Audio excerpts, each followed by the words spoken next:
Buenas, mi nombre es Luis Bello, soy practicante de nutrición y dietética de la Universidad CES. Actualmente estoy rotando por el área de nutrición humana en la clínica CES. Voy a hacer la presentación del tema de interés, pena de muerte. La pena de muerte, también llamada pena capital, consiste en provocar la muerte de una persona condenada por el Estado como represalia por cometer un delito establecido en la legislación. Se diferencia de una ejecución extrajudicial por el debido proceso. Este es el derecho fundamental que tiene toda persona a tener un proceso público y expedito, en el cual se haga reconocimiento de garantías tanto sustanciales como procesales, y que sea realizado por una autoridad competente, imparcial e independiente. La imposición de la pena de muerte no necesariamente conlleva a la ejecución. Bueno, en cuanto a algunas consideraciones históricas, el primer registro de la pena de muerte lo encontramos en el Código de Hammurabi, en Babilonia en el siglo XVIII a.C. A partir de este código surge el principio de justicia retributiva lex talionis o ley del talión. Talionis viene de un término en latín, talos, que significa igual o semejante. Todos habremos escuchado la frase alguna vez de ojo por ojo, diente por diente y, por supuesto, vida por vida.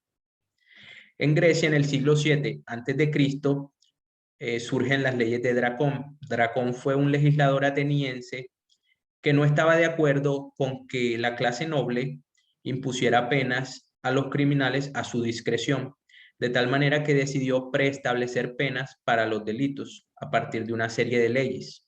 El problema fue que las penas eran en extremo severas y muchos delitos se castigaban con la muerte. Los griegos de la época criticaron a Dracón diciendo que sus leyes no eran hechas por un ser humano, sino por una serpiente. Y hasta el día de hoy se utiliza el término draconiano como adjetivo para designar a aquellas personas o medidas que son en extremo severas. En Roma, en el siglo V a.C., surge la ley de las 12 tablas. Lo que es interesante de estas leyes es que encontramos el primer ejemplo histórico de la censura por parte del Estado, pues los poetas satíricos eran castigados con la muerte. Algunas comunidades judías y cristianas defienden la pena de muerte a partir de algunos pasajes bíblicos.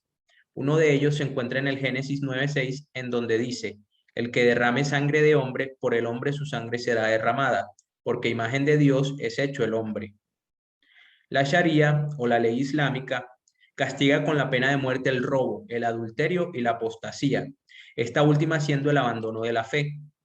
Por otro lado, curiosamente, el homicidio se considera un crimen civil y las víctimas o la familia de la víctima puede decidir si desea que se castigue al criminal con la pena de muerte o si prefiere una recompensa o una retribución monetaria. Bueno, a lo largo de la historia, los seres humanos han encontrado diversas formas creativas de acabar con la vida del prójimo, y aquí les presento los métodos de ejecución más comunes. El primero ha sido la decapitación. Este consiste en separar la cabeza del cuerpo.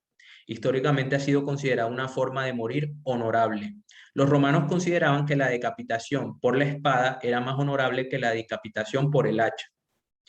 En el Japón feudal, los samuráis, mediante el suicidio ritual, culminaba pues este suicidio con la decapitación, y utilizaban este ritual para recuperar su honor. Una de las transformaciones simbólicas de la Revolución Francesa fue que la decapitación ya no se reservaba exclusivamente a las clases nobles, sino que también los criminales comunes eran decapitados. Otro método de ejecución popular es la electrocución. La persona condenada está sujeta a una fuerte carga de corriente eléctrica. Fue uno de los métodos de ejecución más utilizados en Estados Unidos. Las personas que presenciaron electrocuciones describen que el olor es bastante nauseabundo. Una de las razones por las cuales también entró en desuso. Otro método es la horca. Hay dos tipos de hacer ejecución por horca. La primera es a partir de la suspensión del individuo hasta asfixiarlo. Y la segunda es que se deja caer al condenado desde una determinada altura para que la sacudida rompa las vértebras cervicales. También tenemos el fusilamiento, es la forma más habitual de ejecución a lo largo de la historia en los códigos de justicia militar y ha sido la principal forma de ejecución de la población civil por parte de los militares. La inyección letal es el último método incorporado. Fue aprobado en Estados Unidos en 1977. Actualmente es el método de ejecución más utilizado y algunos grupos plantean dudas sobre lo indoloro del procedimiento. En otros países en los que se usa es en China, Filipinas, Guatemala y Tailandia. Las sustancias que se le inyectan al condenado son el tiopentato sódico, que lo utilizan para que pierda la conciencia, el bromuro de pancuronio, que lo utilizan para generar parálisis muscular, y el cloruro de potasio, que induce un paro cardíaco. Bueno, en cuanto a cifras a nivel mundial, en el año 2020 se llevaron a cabo 483 ejecuciones confirmadas. Hubo una reducción del 26% respecto al 2019. Esta cifra no incluye las miles de ejecuciones que se llevaron a cabo en China, pues el Partido Comunista Chino es muy reservado con las estadísticas en cuanto a ejecuciones. Excluyendo a China, el 88% de las ejecuciones se realizaron en 4 países: Irán, Egipto, Irak y Arabia Saudí. Para el final del 2020, 108 países han abolido la pena de muerte y más de 140 países todavía conservan la pena de muerte en su legislación, pero no la aplican a nivel práctico. Bueno, Estados Unidos, ya en lo que respecta al panorama en el continente americano, Estados Unidos es el único país en la región en llevar a cabo ejecuciones. Estados Unidos y Trinidad y Tobago fueron los únicos países durante el 2020 que impusieron condenas a muerte. El número de ejecuciones descendió en América, pues que solo fueron realizadas por Estados Unidos, de 22 a 17, y el número de condenados a muerte se redujo de 35 a 18. Bueno, ahora sí, hablando a nivel país de cómo es la situación de la pena de muerte en Colombia. En la Constitución Política de 1991, el artículo 11 dice que el derecho a la vida es inviolable y que no habrá pena de muerte. La abolición definitiva de la pena de muerte se llevó a cabo en 1910 mediante el Acto Legislativo 3, que hizo parte del marco de la reforma constitucional de 1910. Esta fue llevada a cabo por la Unión Republicana, que fue una coalición política entre conservadores y liberales moderados, que lo que intentaron fue crear una constitución que alcanzara un punto medio entre lo que fue la Constitución liberal de 1863 y la Constitución conservadora de 1886. El último intento de restablecer la pena de muerte fue por parte del presidente Ernesto Samper en febrero 21 de 1996, mediante un proyecto de ley. La pena de muerte se iba a imponer para secuestradores, masacradores y asesinos de personas en estado de indefensión. Esto fue más que todo porque en ese tiempo esos crímenes eran muy comunes por la situación del país. Sin embargo, este intento fracasó, pues el 5 de agosto de 1997, Colombia ratificó el segundo protocolo facultativo del Pacto Internacional de Derechos Civiles y Políticos, destinado a abolir la pena de muerte. Pues la última noticia que se ha tenido fue el 13 de septiembre del 2010, durante el gobierno Santos, se promulga la ley número 1410 del 2010, por la que se aprueba el protocolo de la Convención Americana sobre Derechos Humanos relativos a la abolición de la pena de muerte. Así como están las cosas en Colombia a nivel de legislación, pareciera ser que por lo pronto no se va a restablecer la pena de muerte. Bueno, la pena de muerte, sin lugar a dudas, es un tema controversial, con muchas personas a favor y otras en contra. Algunos de los argumentos a favor de la pena de muerte son la razón de justicia. Esta se sustenta en la teoría absoluta de la pena. Esto lo que establece es que la pena se justifica en sí misma. O sea, la pena encuentra su razón de ser en sí misma, pues se castiga a quien ha pecado. Asimismo, está el principio de libertad e igualdad natural de todos los hombres, de tal manera que si un hombre le quita la vida a otro, por el principio de igualdad natural, su vida también será quitada.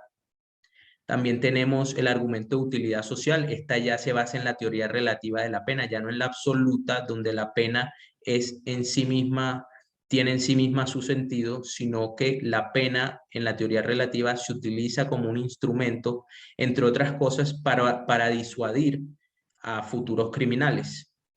Entonces, sí, se considera que la pena de muerte, pues, al ser tan severa, disuade a los criminales de cometer esos delitos que son castigados con la muerte. También está el miedo a la reincidencia. Esto tiene en cuenta las teorías positivistas de la criminología, entre otras del criminólogo César L. Ambrosio, que es el primero en hablarnos del criminal nato. Él inclusive consideraba que hay ciertas características biológicas y antropométricas a partir de las cuales uno puede identificar a los criminales. Actualmente esta teoría realmente no se tiene mucho en cuenta, pero sí es cierto que hay ciertos individuos que tienen personalidades sociopáticas, que cometen crímenes y no experimentan remordimiento y que no encuentran forma de ser reintegrados a la sociedad. Entonces, en estos casos, las personas justifican la pena de muerte. También hay quienes consideran que no existe riesgo de sentenciar a un inocente porque durante todo el proceso se dan muchas garantías, se puede apelar a instancias más altas y las sentencias de pena de muerte normalmente están en constante revisión. Y también está el argumento de que es más económico, porque la pena de muerte es más rentable que tener un criminal de por vida en la cárcel. Algunos argumentos en contra es que niega los derechos humanos, porque la pena de muerte es cruel, inhumana o degradante. También que es irreversible y se pueden cometer errores. Desde 1976 en Estados Unidos, 150 condenados a muerte han sido exonerados. También que no disuade contra el crimen, pues no hay pruebas de que esto sea así, de que la pena de muerte prevenga que futuros criminales cometan delitos castigados con la muerte. También que se aplica mucho en sistemas de justicia que son sesgados, como China, Irán y Arabia Saudí, que más que ser un instrumento de justicia, se vuelve un instrumento para justiciar a la población y a determinadas personas. Y también que se utiliza como herramienta política en ciertos países que están muy polarizados y donde hay un ambiente político violento, se utiliza para castigar opositores políticos. Bueno, en cuanto a las conclusiones, la pena de muerte ha sido una constante a lo largo de la historia de la humanidad. Considero que no ha habido un punto en la historia en el cual algunos crímenes no hayan sido castigados con la muerte. Sin embargo, se ve que ha sido paulatinamente abolida en la legislación de muchos países o inclusive de hecho en algunos países que la conservan en su legislación, pero que ya no sentencian a ninguna persona a muerte. Y bueno, al final dejé algunas apreciaciones personales teniendo en cuenta que vienen de parte de una persona que no es precisamente erudita en la teoría del derecho, pero yo considero que la pena de muerte desde lo conceptual es válida en el sentido de que hago el paralelismo de la defensa personal. Una persona tiene derecho a matar a otra en defensa propia, siempre y cuando, por supuesto, no sea excesiva.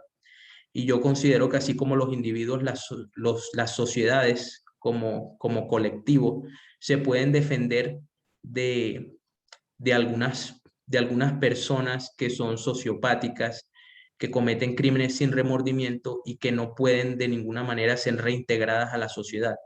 Entonces, en ese caso, me parece que la pena de muerte es viable desde lo conceptual.